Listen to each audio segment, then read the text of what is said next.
The jungle held its breath. A heavy silence pressed down, broken only by the distant chorus of cicadas. Every creature seemed to sense the coming storm. Through the mist, shadows moved, women, warriors, faces painted with clay and ash, eyes burning with fierce resolve. These were the Agojie, the Dahomey Amazons. Feared and respected, they prepared in silence, ready to defend their kingdom. The air crackled with anticipation. The jungle waited for the storm to break.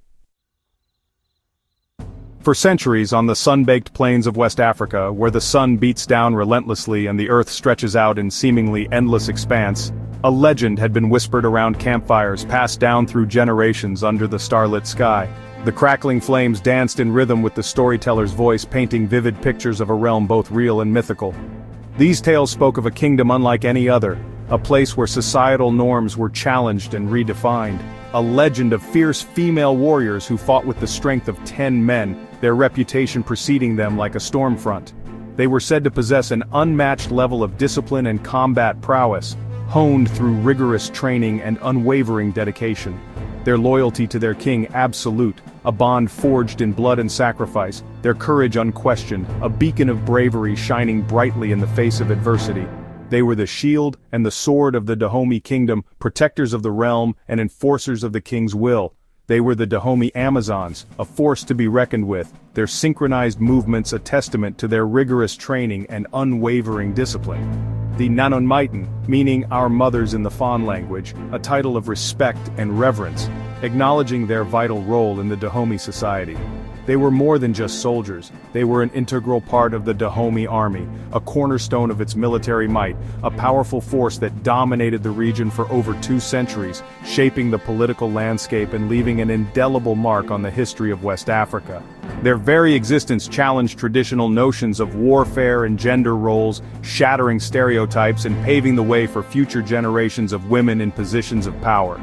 These women were not consorts or concubines, but soldiers, warriors in their own right, feared for their ferocity and skill in battle, their names whispered in awe and respect by their allies, and in terror by their enemies. The Dahomey Amazons were not conscripted. They chose this life, or rather the life chose them. Many were orphans, taken in by the king and molded into weapons of war. Others were wives who had displeased their husbands, offered up as tribute to the palace, or women seeking an escape from the drudgery of domestic life. Whatever their origins, these women were transformed. They were subjected to rigorous training, pushing their bodies and minds to the absolute limit. They were taught to endure pain, to suppress fear, to become one with their weapons. The training was brutal, designed to weed out the weak and forge the survivors into unbreakable warriors. They wrestled with each other, their bare hands grappling in the dust, sparred with muskets and machetes, their movements honed to lethal perfection, to disappear into the jungle, to become invisible, deadly phantoms. They were armed with muskets, their aim deadly accurate, and carried razor-sharp machetes. They were masters of psychological warfare, their war cries echoing through the jungle, striking fear into the hearts of their enemies. To face the Dahomey Amazons was to face death itself. The Dahomey kingdom prospered, its wealth fueled by the slave trade, its borders protected by the Agojie. But a new threat was approaching from across the sea. The Europeans had arrived, their hunger for slaves insatiable, their weapons technologically superior.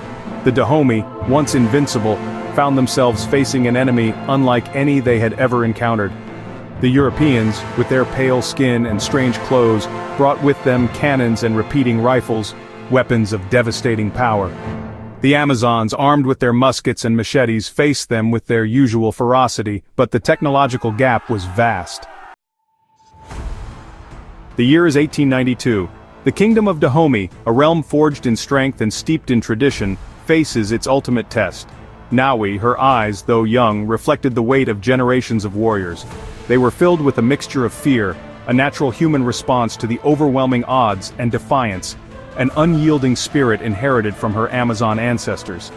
She hefted her musket, a weapon far less advanced than those of her adversaries, but one she wielded with deadly precision. Her fingers tightened around the worn wood, feeling the familiar grain beneath her calloused skin. It was more than just a weapon. It was an extension of her will, a symbol of her commitment to defend her homeland. She was the youngest of the Amazons, barely a woman in years, but within her slender frame resided the heart of a lioness. Trained from childhood in the art of war, she possessed a courage that belied her age, a fierce determination to protect her people and their way of life. The air crackled with tension, thick with the smell of gunpowder and the anticipation of impending battle. A heavy mist clung to the ground, obscuring the landscape and adding an eerie quality to the scene. The fate of Dahomey hung in the balance, resting on the shoulders of these brave women. The European soldiers advanced relentlessly, their faces grim and determined, their boots crushing the undergrowth with each step. Their rifles spat fire and death, a constant barrage of lead tearing through the ranks of the Amazons. They marched with the confidence of a superior force, convinced of their inevitable victory. Nawi and her sisters fought with unmatched ferocity, a whirlwind of motion and steel. They moved with a grace and agility honed through years of rigorous training, their every strike aimed with deadly intent. They were a force to be reckoned with, a testament to the strength and resilience of the Dahomey people. Their war cries echoed through the jungle, a defiant roar that challenged the invaders and inspired their fellow warriors. It was a sound that spoke of courage, of loyalty, and of an unwavering commitment to defend their homeland against all odds. But the Europeans, with their superior firepower and seemingly endless supply of ammunition, were relentless in their assault. Their cannons roared, their rifles fired in disciplined volleys, and their numbers seemed to swell with each passing moment. One by one, the Amazons fell, their bodies riddled with bullets, their blood staining the earth. Each fallen warrior was a blow to the heart of Dahomey, a sacrifice made in the name of freedom and independence. Nawi, her body aching from countless wounds, her spirit unbroken despite the carnage around her, refused to yield. She stood tall amidst the chaos, a beacon of defiance in the face of overwhelming adversity. She continued to fight, a lone warrior against an unstoppable tide, her every action fueled by a burning desire to protect her people and preserve their legacy. Her stand would become a legend, a testament to the indomitable spirit of the Dahomey Amazons. The Dahomey kingdom eventually fell to the French, their reign of terror coming to an end. The Nanon Maiton, their numbers decimated, were disbanded, their legend fading into obscurity. But the story of their courage, their discipline, their unwavering loyalty continues to inspire. The Dahomey Amazons serve as a reminder that courage knows no gender, that strength comes in many forms. They stand as a testament to the power of the human spirit, a beacon of resistance against oppression, their legend forever etched in the annals of history. Thank you for watching and subscribe so you don't miss our next one.